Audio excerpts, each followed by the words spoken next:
I think at one point it started like spouting out her ears. Like she became like, she was like a little mini Bellagio fountain all by herself. Woo, yeah. Like the little cherub I just stood naked in the yard.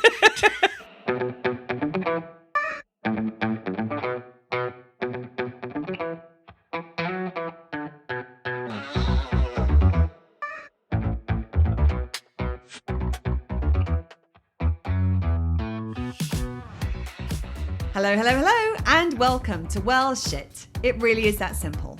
I'm Claire.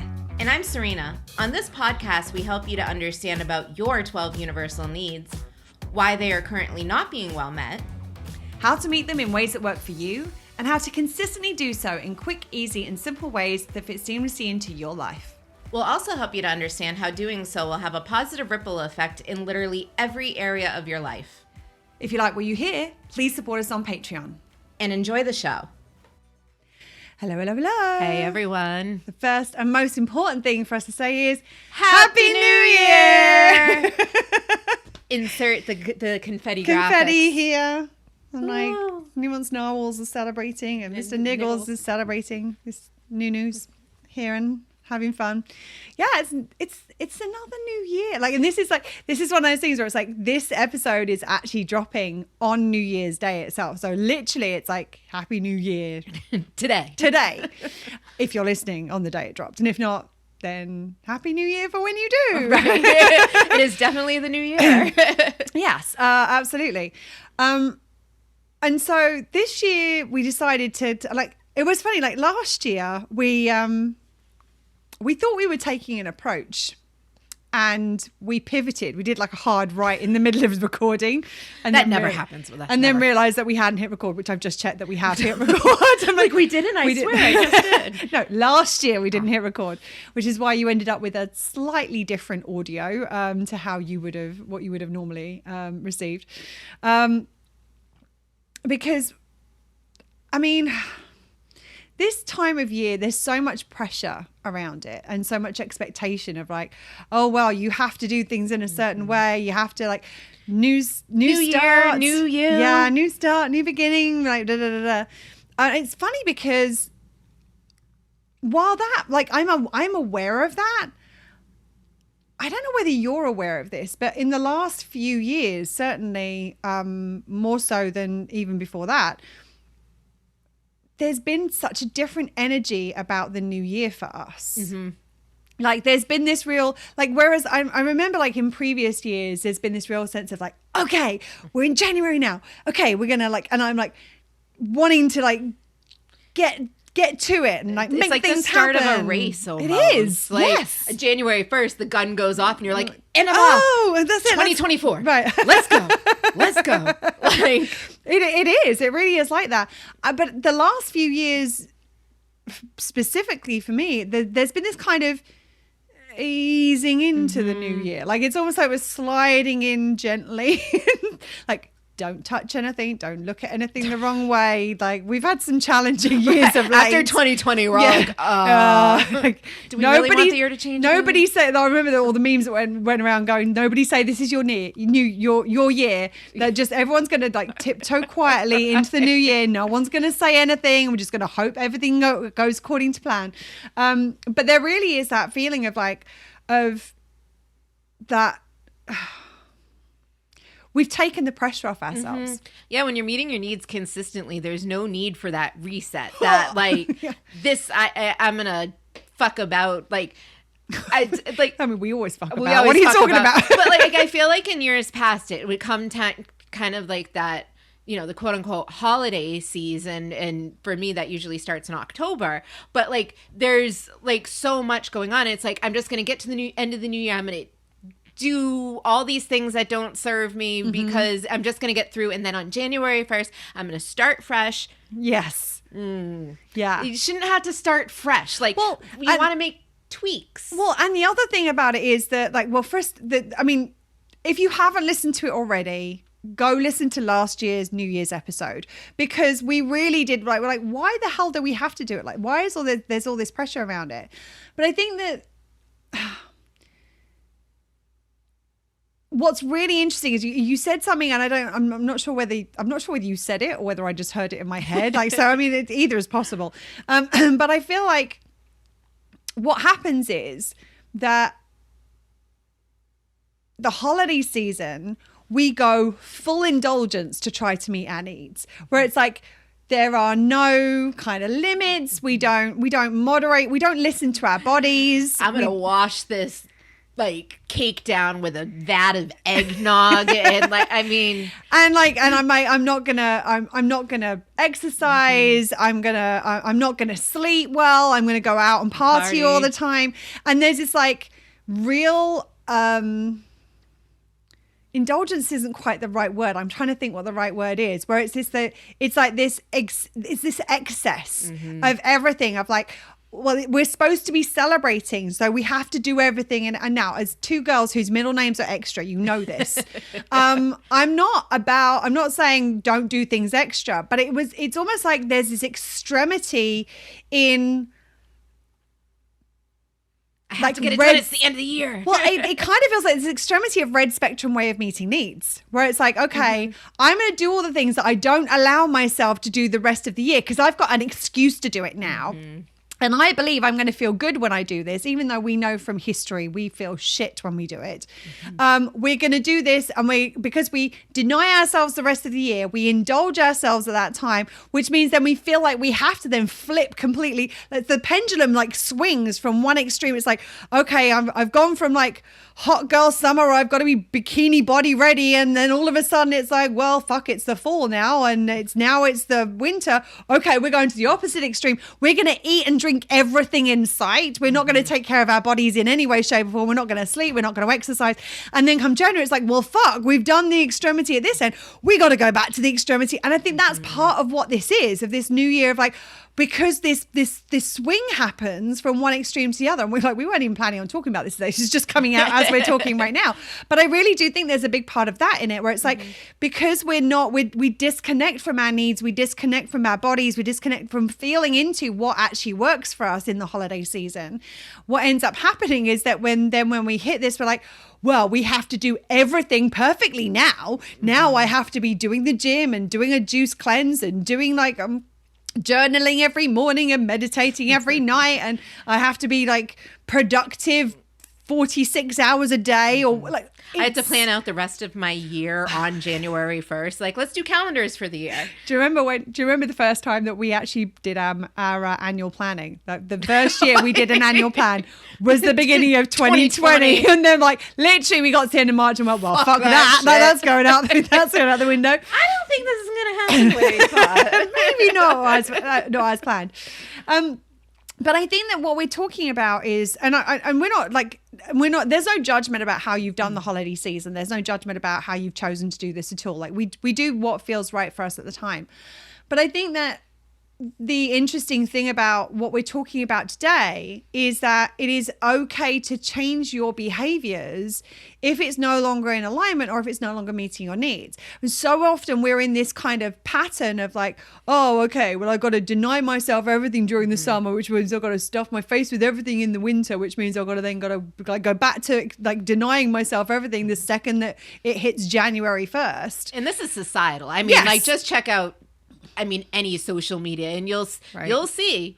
You'll see. And if you go to I've always found this kind of interesting. If you go by a gym in January, packed to the brim, like mid-February, you go by that same gym, it's like crickets. Right. Crickets. Absolutely. Because people go hard. Beginning of the year, they go like, yeah, I'm going to do this. I'm going to do it right this year, and I'm going to do it this way, and it's going to look like this, and I'm going to feel like this. And then you get to like the end of January, you're like, I don't feel any of that stuff I thought I was going to feel, but I'm working really hard. Actually, I'm exhausted and I'm burnt out, and it's not even like the beginning, like it's not even the end of the first month of the year. Well, and think about like, because we all go, a lot of people go really, really hard at the beginning of the year, that New Year energy.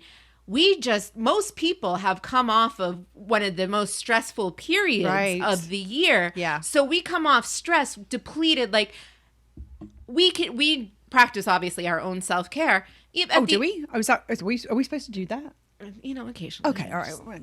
Note to self. Yeah. Self-care. for the new year. we practice this, and by December 28th, we're like, okay, like we need to rest, and we're doing this periodically, but most people seem to give a little bit more during that season. I have a hard and fast rule. There is no work between Christmas and New Year. Like, it's the one time of year that I always take off consistently. And it doesn't matter what is going on. Like, sometimes when we've not had our social media scheduler working, we might like upload a thing once a day. But generally speaking, our main body of work, we do not work between Christmas and New Year. And every year I kind of have this feeling of like, oh, maybe this is a year where I could do some I want to do some things in that gap between Christmas and New Year. And every year, without fail, I want to basically curl up in a duvet on my couch, watch some crappy TV and some crappy movies, and do very little else. Maybe sleep like that. But it's like,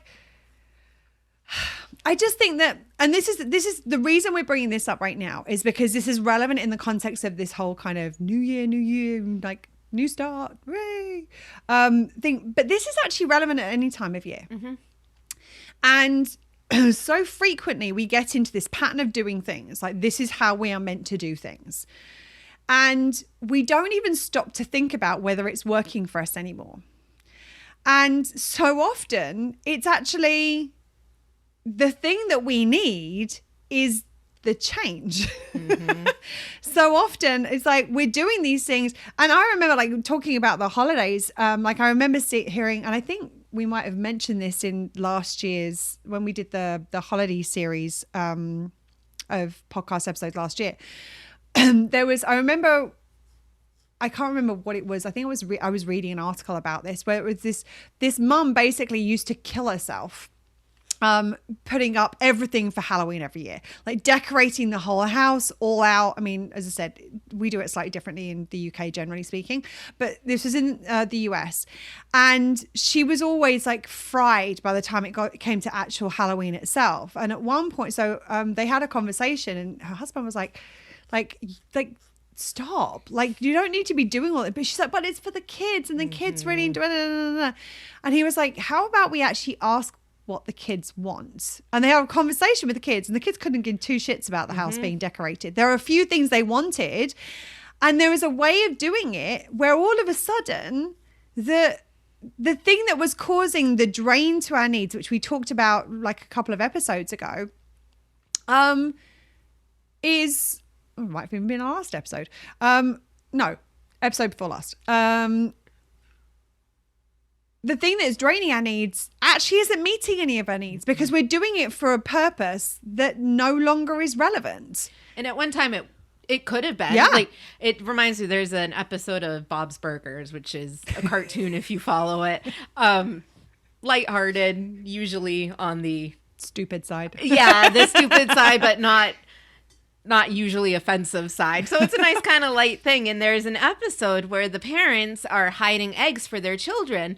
And it's like a dual story where you have the parents hiding the eggs. And then you have the conversation between the children who are like, we hate this. Somebody needs to tell mom and dad. And they're like, but mom and dad love it so much. And mom and dad are like literally getting drunk because they're like, we have to do this because of the kids. And the kids are like, we hate this because we can't eat our candy until we find the last egg, and this thing takes all day. And it's like one simple conversation, which always happens at the end of the episode because, you know, you need the climax, the solution. But like, we'd been in a short episode if they'd had it like 3 miners in. So hey, Ma, Dad, don't like the eggs. All right. Cool, done. Bye. Outro. Flip a burger. But I cannot think of the amount of times I've done things that I thought like I have to do it because this person loves it, and finding out like, or you have to do it because that's your thing. Yeah. Like yeah. Right? Doing things because it's, I mean, this has been a challenge the last couple of years, not doing things because it's my thing if it's for somebody else. Yeah. Well, I mean, even just doing it for ourselves, even like, but like, I mean, like the thing that, like, there might be things that we do that for a period were our thing because it served us for it to be our thing at that point. Stupid example. I actually really enjoy walking. And when I was in the UK with interesting UK temperatures, I would go walking pretty frequently, and I would walk for miles. I'd borrow my sister's dog and go walking in the forest and what have you, or I'd walk just in the area around where my my family lived. Now, I still like walking, but I'm currently in the tropics with heat index warnings of up to 115 degrees. Now, it doesn't serve me to go walking in those temperatures, and certainly not the distances I was walking in. The terrain is different here. Like I don't get yes, I can walk along the beach and it's really pretty, but I don't get the same kind of feel from doing that as I do walking through a forest, for example. So yes, the thing technically walking meets my needs, but in this situation it doesn't meet my needs. There are other things that meet my needs better. I prefer to go to the pool or go for a swim. Like there are other things that I enjoy. I go dancing and take dance classes and things. So I think that it can be, it's not just about when you're talking. Yes, when it comes to other people, that's really important as well. But also, like, how many times, like, do we create something to be, like, something that we do becomes part of our identity? Mm-hmm. And the second we make it a part of our identity, it's actually harder for us to change it, because it's like, well, that's who I am now. Like, that is, I am someone who does this. This is, or that's more of a behavior, but like I am a whatever rugby player. Mm-hmm. Well, just because I've played rugby half a dozen times, that doesn't make me a rugby player. But if I identify as a rugby player, it's really hard for me to stop playing rugby, because it's like, not that I would ever identify as a rugby player. But I think that that's the thing, is that so often, like, we get ourselves connected and attached to these patterns of doing things, and we don't stop and check in. Mm-hmm. Is this actually working for me anymore? Does this serve me for where I'm at, for what my capacity is, for what my needs are, and the ways that are going to meet my needs in this moment are going to work for me? Yes, it's true of ourselves, but it can be really challenging when we start to change our behavior when other people are involved. Mm-hmm. Especially when other people have expectations based on something that we've always done. So, for example, 2 recovering rescuers right here. Can you imagine how interesting it was for the people who are used to us rescuing them when all of a sudden we didn't? Yeah. Like, what do you mean? Where's the cape? Like, where's the, like, you have... Where's the cape? Like you have a cape normally. Like what is going on right now? And all of a sudden, different, and because of their expectations, that expectation sometimes creates this internal sense of obligation for us, mm-hmm. which can cause us to then do things which may have worked for us at one point in time, and worked, I'm using very loosely, depending on what it different factors and needs lenses, and whether it actually worked for us or just appeared to work for us or masked our unmet needs. It can be really difficult to start to shift those, because those expectations create that internal pressure, and that internal pressure means that we then end up doing things that sacrifice our needs or compromise our needs, because we can't or don't think about or don't want to change them, because the change might compromise our needs because of how other people respond to the change. So here's the thing. Same thing we've been talking about in a lot of our recent episodes. It's really important, if we want to make these changes, one of the things that can help us to do that is to meet our needs to begin with. Because one of the examples that I kind of want to jump into on here is, like, most people know I was a house sitter for many, many, many, many, many years. And I remember when I was doing my very first house sit, I was having a conversation with somebody who was a well-seasoned house sitter. She'd done a lot of house sitting gigs. And she was telling me about some of the things that she used to do for the homeowners. Like she would cook a lasagna. I don't know if you know it was actually lasagna, but she would cook a meal, like a home-cooked meal for them for their first night back. And I was like, that's actually a really nice idea.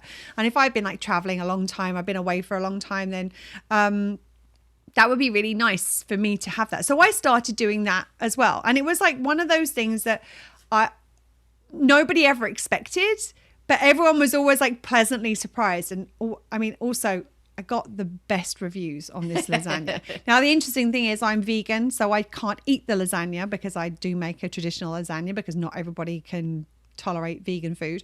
But also, it is the crappiest recipe. I literally looked for the easiest recipe online, and it is a really easy recipe that I use. And like, there's a part of me that I know what's gone into this. I know how this has been put together. And I'm like, and people are like, oh my God, you've got to send me that recipe. It was such a good, I'm like, really? It's a family secret. It is. So this became something I did. And when it was like and it was part of me considering myself to be very professional in how I approached house sitting. It was something that I considered in terms of me being generous and being a good house sitter, not just someone who went and house sat.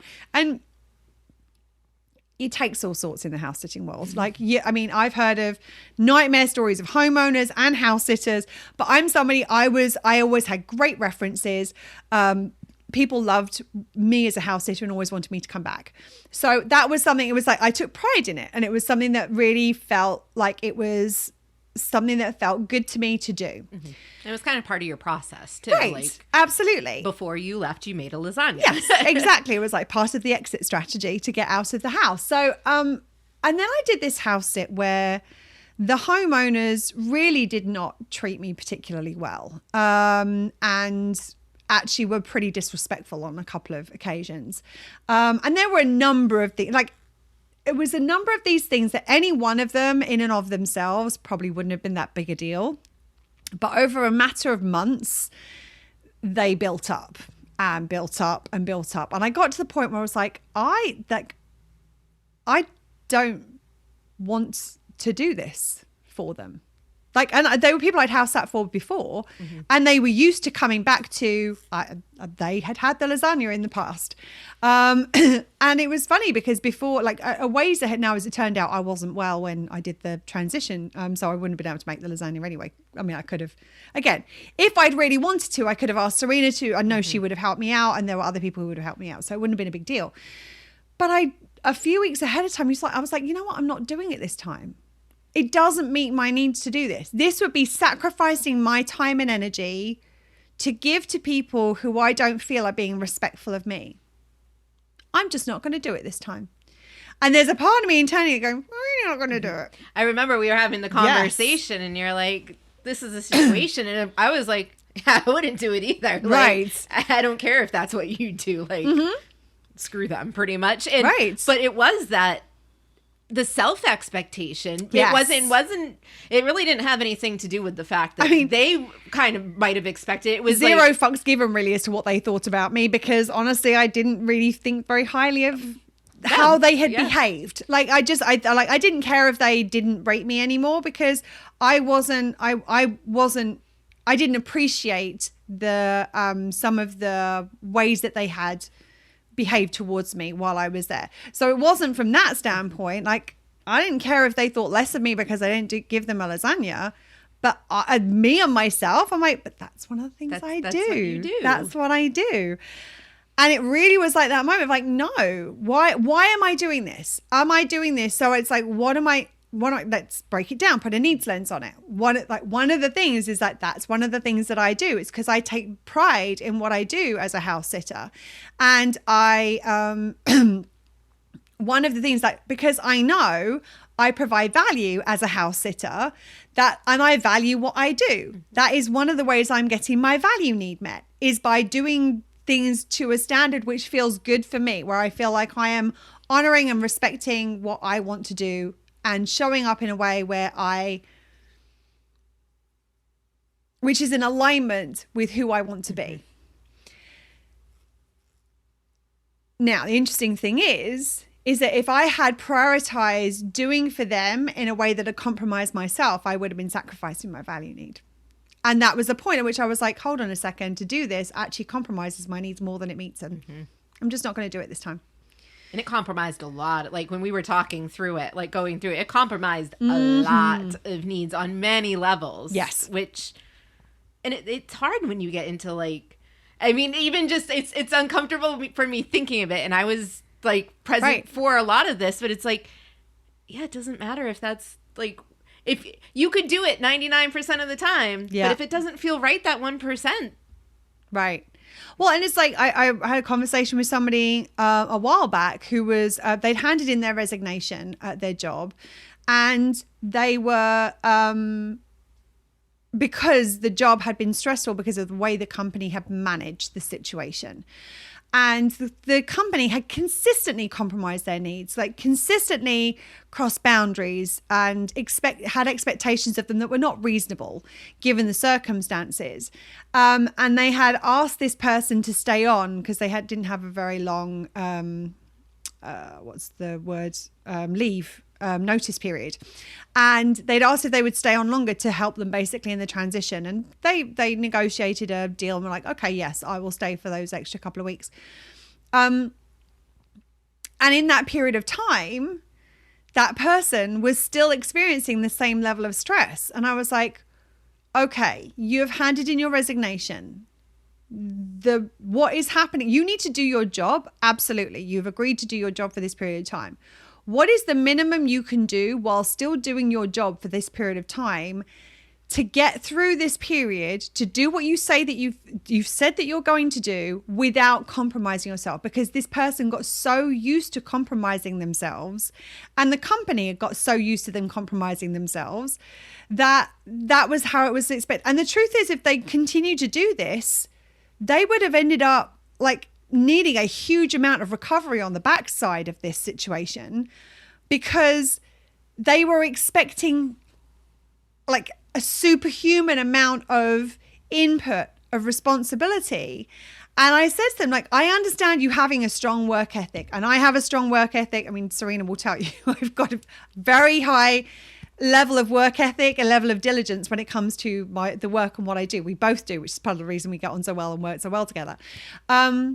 But in that situation, if your work ethic is causing your needs to be sacrificed because you're giving that work ethic to a company that is not respecting you, that is compromising your needs consistently, and that you actually are no longer committed to for the long term, that is a point at which I would suggest we change our approach. I'm not saying like basically like sit back, do nothing for 2 months and expect them to just keep paying you. I'm not suggesting that. My job is putting my feet on the desk. Right, now. absolutely. We're done now. We're entering my chilled era. No, that's not what I'm suggesting at all.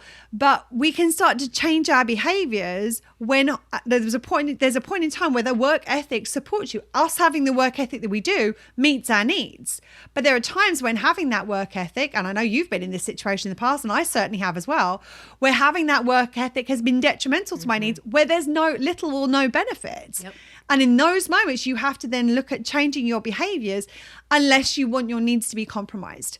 And so it's making sure that, like, combining this with the Why Am I So Depleted series, with looking at understanding what our capacity is, understanding what's draining us, understanding where we need to put boundaries down, both in our work and our personal lives, in order to manage this. Like, how do you need to change your behavior in order to stop our needs from being drained and to do new things sometimes that are also different, that it's like, well, I've never done this before, but this actually meets my needs better.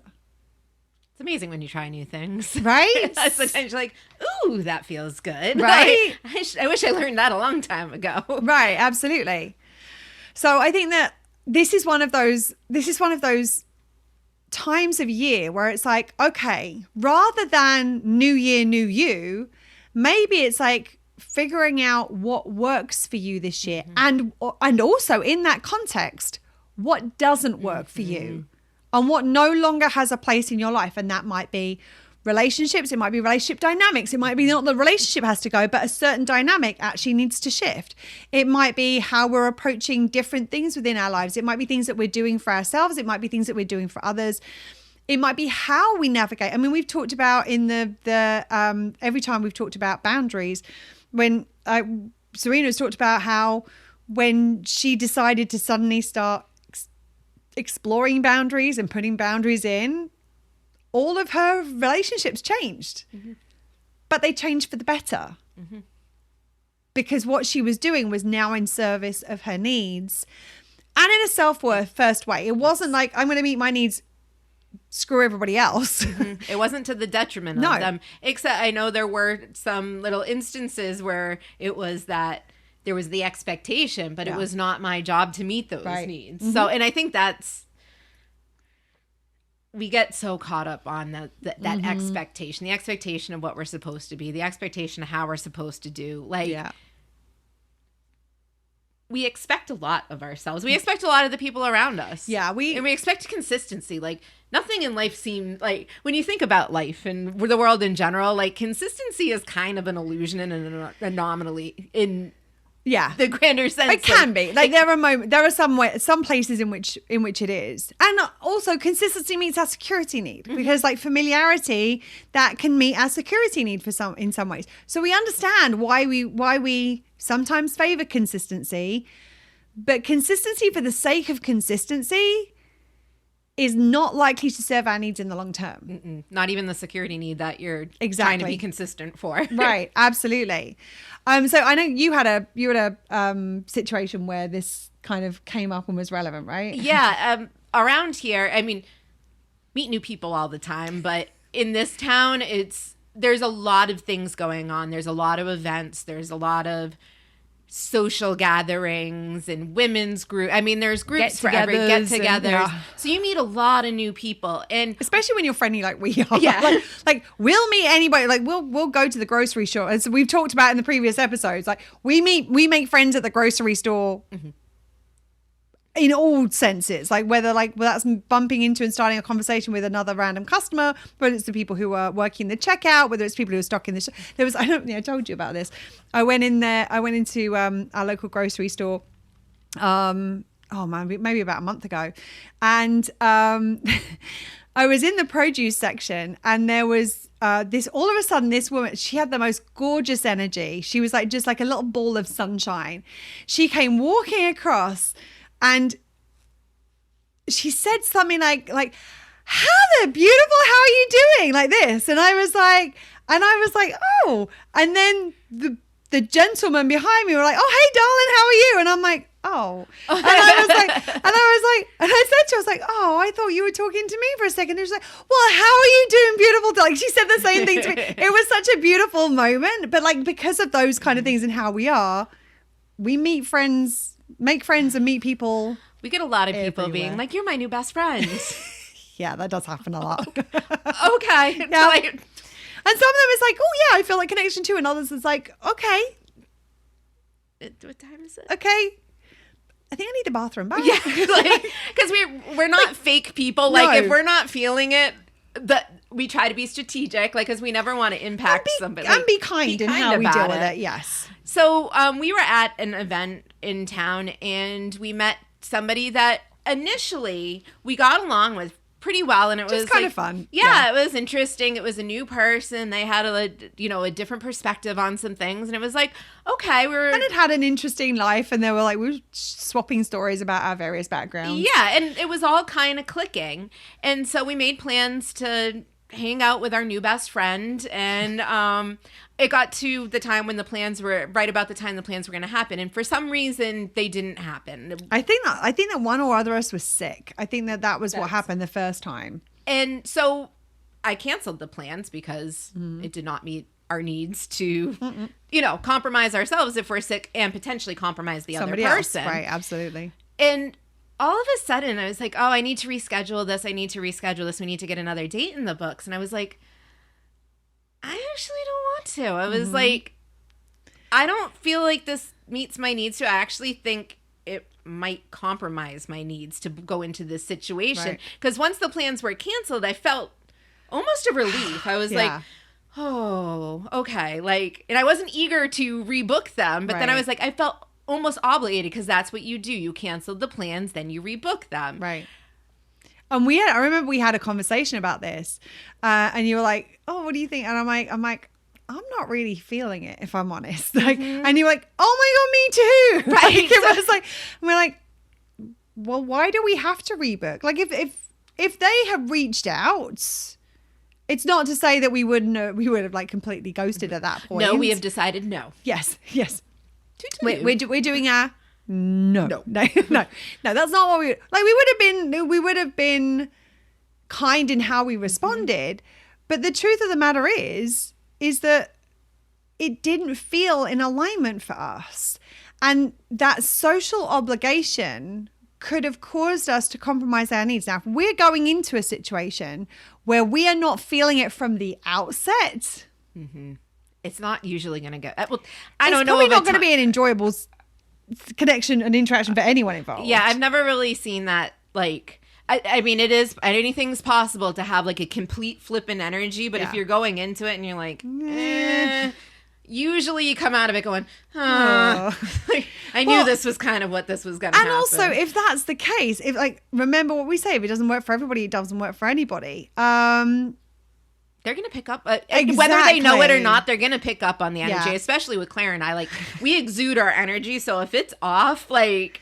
Well, and I mean, there are times when I just can't help. I'm like, I can't connect with this person. Like, and it's so, I think a lot of people, like, it's so odd for me because a lot of the time I'm like gregarious and chat. And there have been times where I'm like, okay,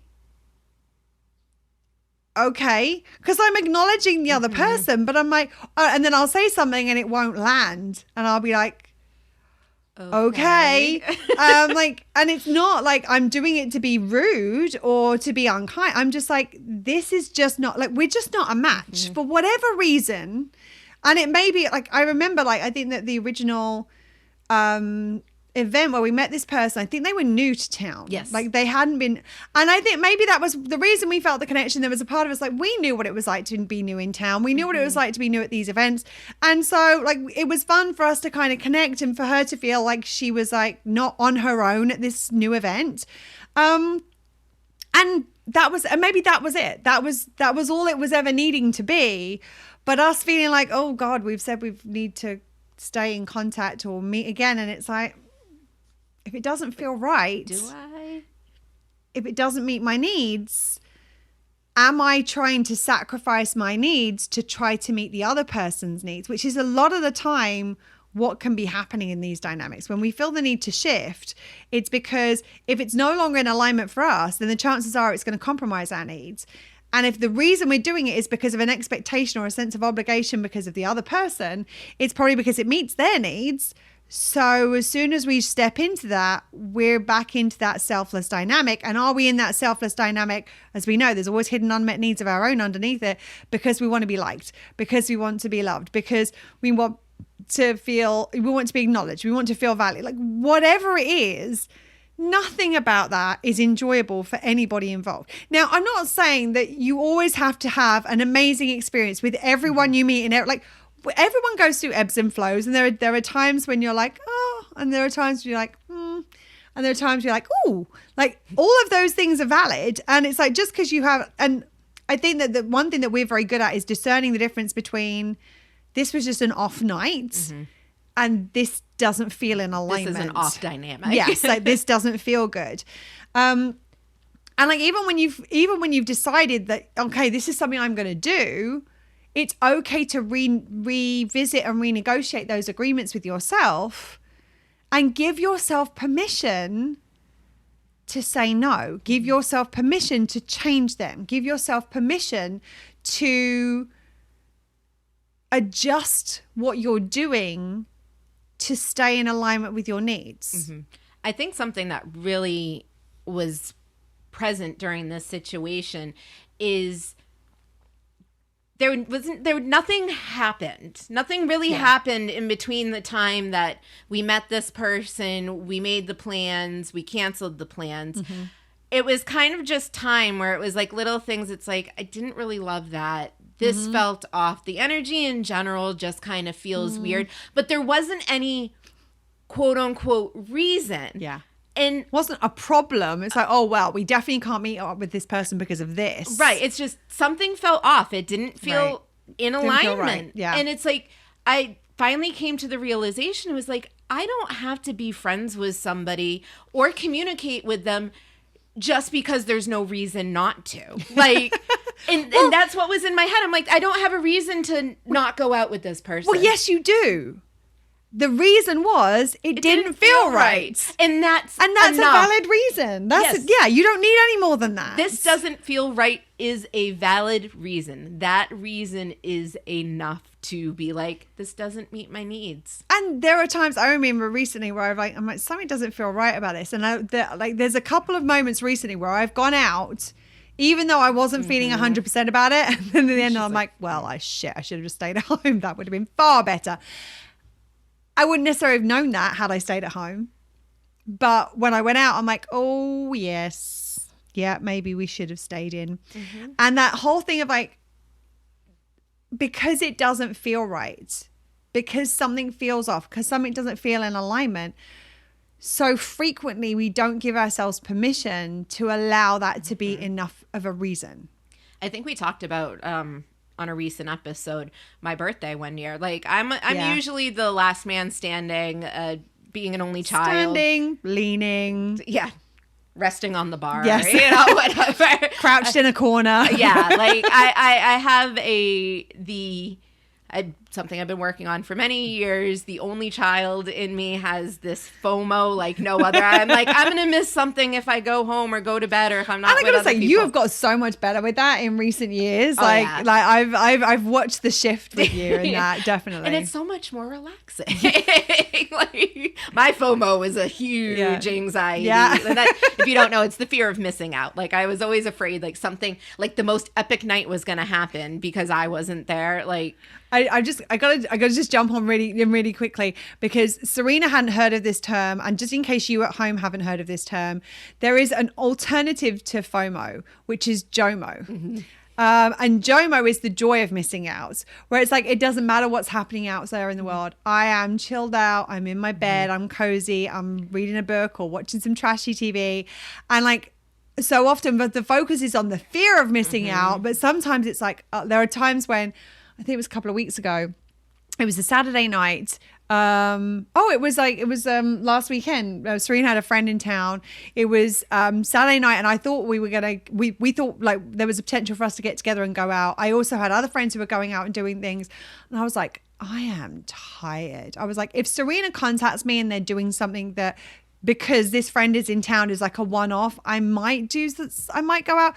But if that doesn't happen, I am not moving my butt. And I stayed in, I did my legs and I painted my nails and I was in bed at some ridiculously early hour. And I'm like, this feels so good. And it's like, I'm glad that you had an amazing time. That sounds like an epic thing that you were at. Yeah. I got to sleep. And I'm glad I wasn't there because I got what I need. And often the joy of missing out is the joy of prioritizing your needs over what you believe that going out would have done for you instead. Yeah.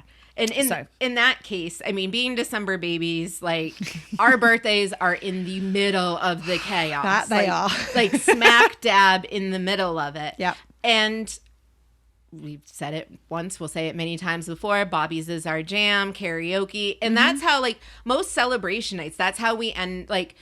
Oh, yeah. Because we can end it at 10 when karaoke starts, or we can end it at 4 a.m. when they kick us out of the bar. Like, there's so many options to be A night at Bobby's never ends at 10.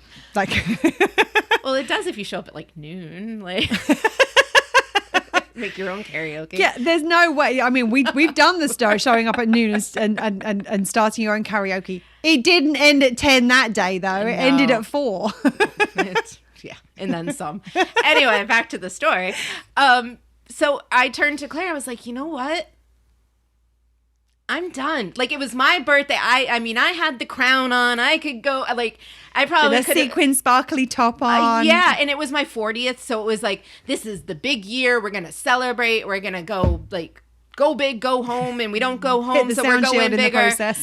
And I was like, oh, I need to go home. I'm going to go to bed. And you know what? If I had pushed, like, I'm sure there would have been fun to be had. I would have been tired. And then I would have depleted myself for the rest of the fucking month by that one thing, because I pushed myself. And then I wouldn't have had time to catch up on what I needed to do to replenish that properly, because it was sleep that I needed. And we'd already been out the night before as well. Like, this was like second night in a row at this point for us. And we were actually at Bobby's admittedly only momentarily because we were waiting for someone to come and pick us up the night before. So it wasn't like it was like, oh, we're like, it's going to be weeks before we're back at Bobby's. We were probably there the following weekend or the following night. Like, but it was that.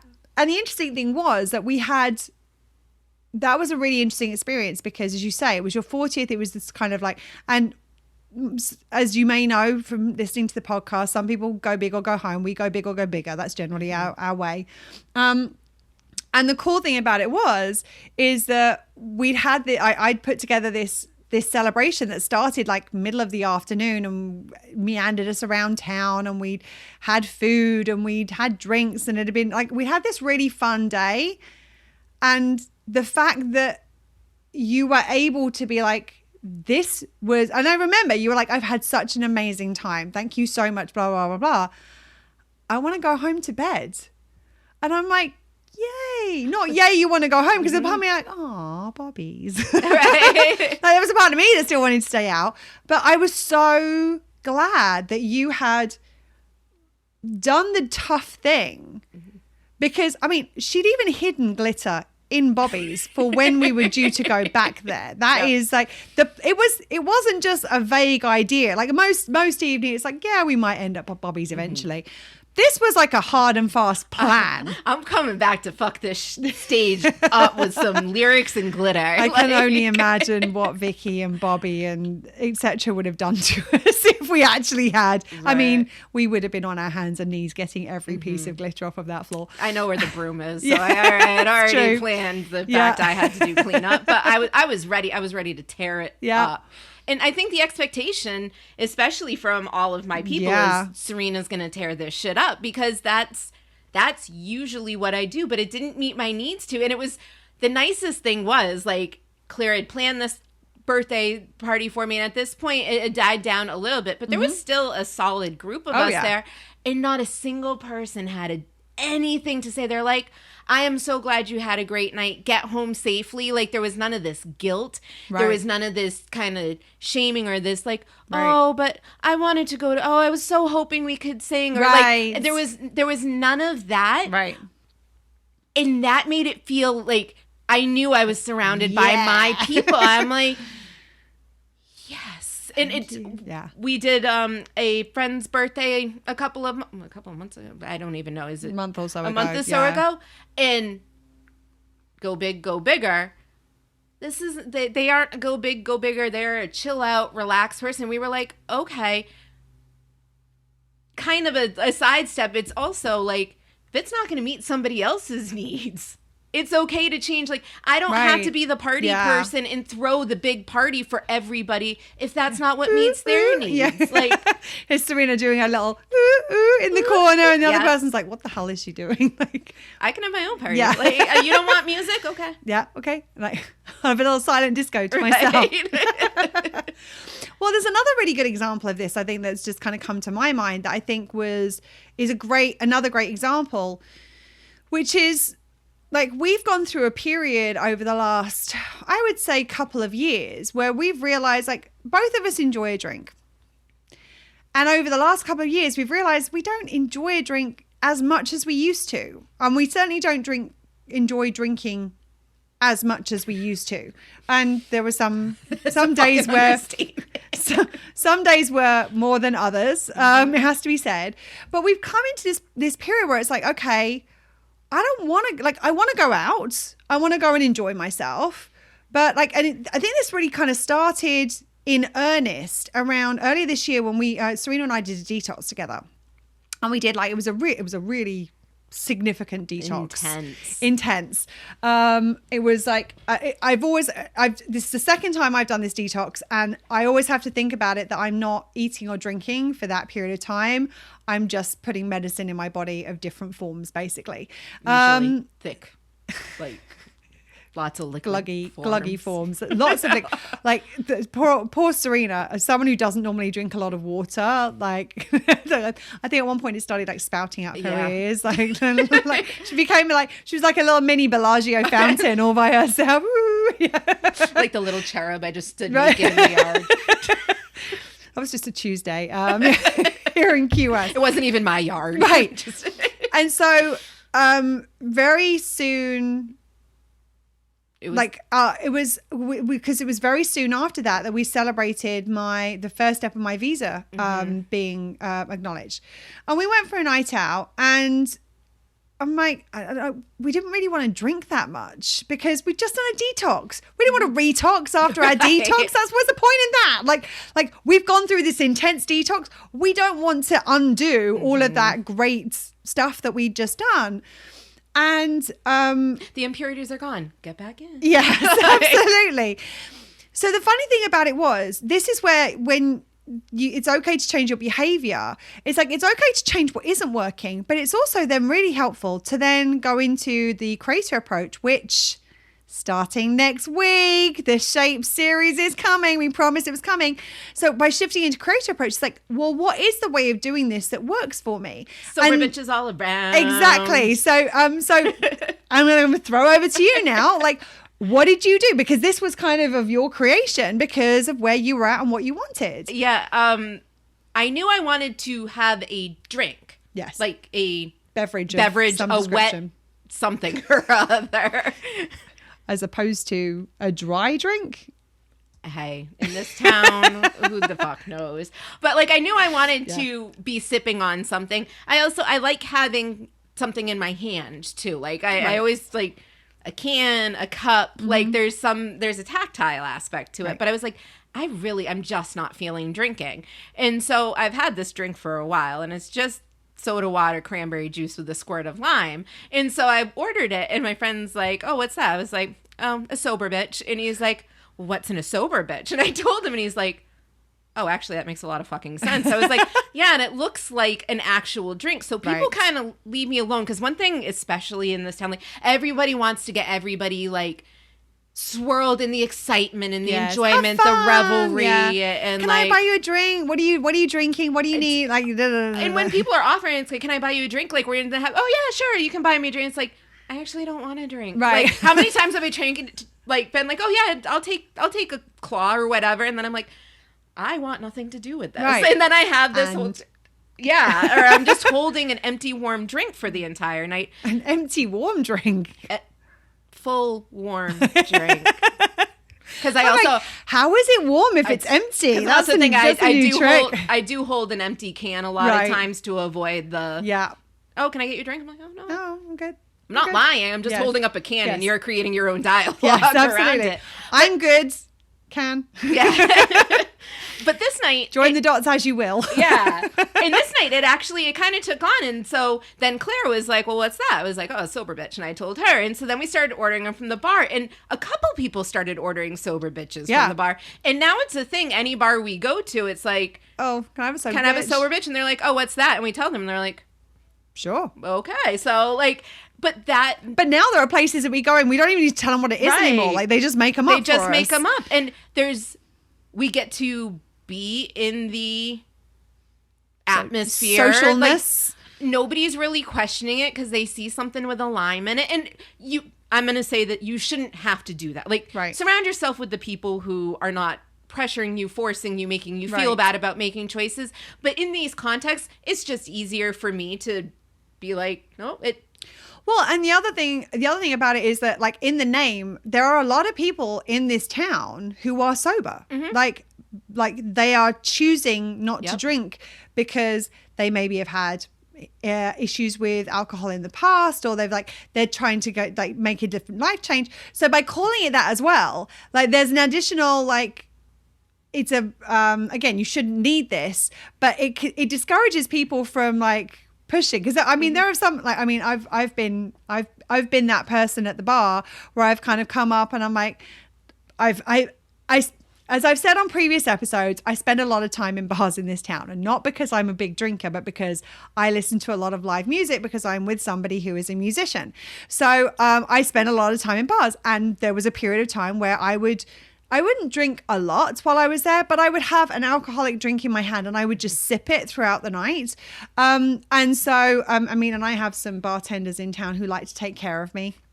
I have some, I know I need to go if I want a decent pour, let's put it that way. And I've been in that position where I've come in and I'm like, I think it was it might have even been when we were doing the detox itself. I was like, just a water, like, and people were like, no, and I'm like, yes, like actually water would be great. Thank you. I remember Deb serving me a water in a shot glass. Yeah. She's like, if you're gonna drink, and this is a friend of mine. Like, Yes. it was all in good humor. good humor, good fun. Like, and like, I can see where this could be triggering for some people, but it was not in that situation. She's like, if you're gonna drink water, you're drinking out of this. I'm like, cool. Okay. Fill it up. Like, how many? Sorry. It's like, I moved my leg back and I didn't realize my leg was through the legs of the chair and everything came forward it's almost at me. a disaster. It's all good. We're still here. We're still good. I'm going to change my behavior because it's no longer in alignment with meeting my needs. But these are just like a few examples. Is there anything you wanted to finish up with on that? Like, she learned real quick that I was going to drink a lot of water. So unless she wanted to keep filling my No, shot glass, yeah. Oh, you want to have fun with it? Like, I'm still drinking water. Yeah, we can have some fun with it. And that's the thing is that you. It reminds me. The Fantasy Fest costume. There was one Fantasy Fest costume. We were in a parade, and I had, as part of my costume, a bottle of rum, like a handle of rum, that I had dumped out the rum, and it was filled with water so I could stay hydrated. But to everybody else, it looked like I was chugging this bottle of rum. And some guy got so pissed off at me because he wanted a shot, and I said it was water, and he's like, give me a shot. And then I gave it to him. He took it. He's like, it's fucking water. I'm like, I told you it was water. Yeah. That's what. Makes sense. But these are just some examples. But like, this is the one thing I will say about the new year is that one of the things that is very present for us, certainly, is that like we are part of nature and nature is part of cycles. And yes, there is an element of the new year being a new beginning, but that doesn't mean to say that we have to do that new beginning in the way that we've been conditioned that we have to. That new beginning could just be looking at what we've been doing in the past and going, actually, are there some changes that I want to make? Are there some things that haven't been working for me that actually I might want to change up and do a little bit differently? There are some things some places I want to stop going or some places I want to start going. There are some activities I want to stop doing or that I want to start doing. And again, not in this sense of like this, like, forcing it, like, bro, make it happen kind of thing, but just in actually, I'm going to make a different choice today to the choice I made like yesterday or last week or last year or last month or whatever it is. It's a good time to think of your options too. Like kind of getting your options together. Like, okay, I want to live healthier. This year is going to be my year of health. Like, let's push that out. Be like, all right, I want to do some things that's better for me this year. Like, what can I do? All right, I can drink more. I can exercise. And like not even committing to anything, just being like, these are all options of ways that I can meet these needs. Right. I want to start doing deep breathing. I'm going to ground myself. Having all these options, that means when I need it, like, January 1st, right? Today, I may not be sitting there being like, I need this, I need this, I need this, I need this. But if I'm mindful of like, okay, and this could be, you could be listening to this in March, right? March 13th. Okay, like sit here and be like, all right, what's working for me? What's not? What are some of my options? Because I know I want to dance more. What can I do? I can take classes. I can go, dance at a club. I can boogie in my living room. And I don't have to do any of those things. But when I want to dance, then I'd be like, oh yeah, I came up with those options. I can do this and this and this. And then it's kind of present. Easier. Yeah. It's easier to do. And it's funny actually you said about listening to it in March. Many, many years ago, I used to put out quotes on a regular basis. In fact, we still put out quotes on a regular basis. But one of the quotes that I put out, and it was funny because there's a tube station in London that always has like a quote of the day. They've got like a whiteboard. They have a quote of the day up every day. And when I think about the tube is like a subway. Yes, thank you. When I think about the level of coincidences that had to happen for this to happen,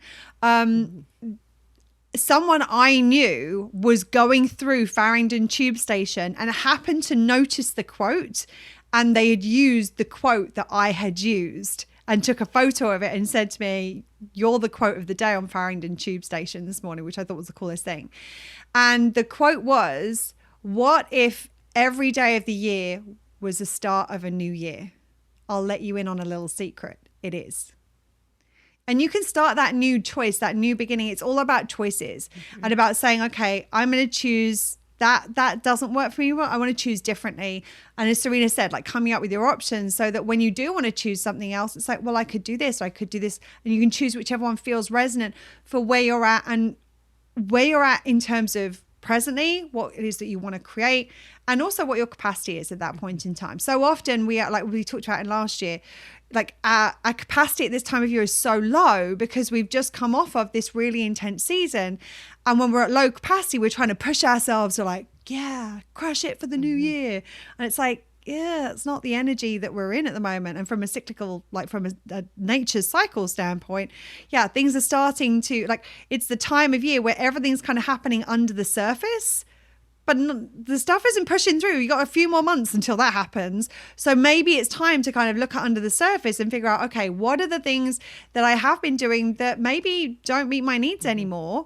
And what are the things that actually I want to do that we feel are going to meet my needs more, but not from this pressured standpoint of like, I have to do this, I have to change, I have to create this new start. But instead, what feels best for me right now? What feels better? Does this feel good or does that feel good?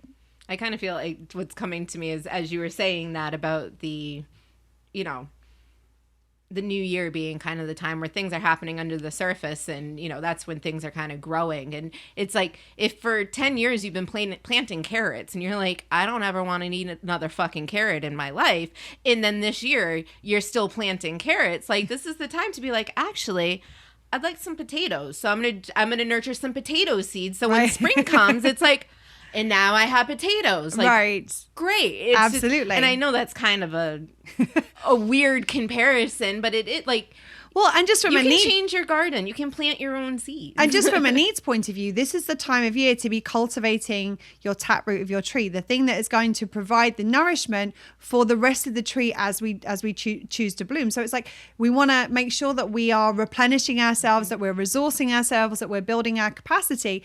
And then when we have the capacity, making choices that feel like they are in alignment, not just doing the same things that we've always done. Anything you want to add before we finish up? Nope. Other than to say, I wish you a year ahead and years two ahead. We. Okay. We. She doesn't even know I'm going to say whatever yet. she's going to say. I can just feel that I'm like, we wish this. Where you check in and support yourself with making the choices that feel in alignment for you and feel like they are going to meet your needs best, moment by moment by moment. And they don't have to be big changes where it's like overnight it's this massive shift.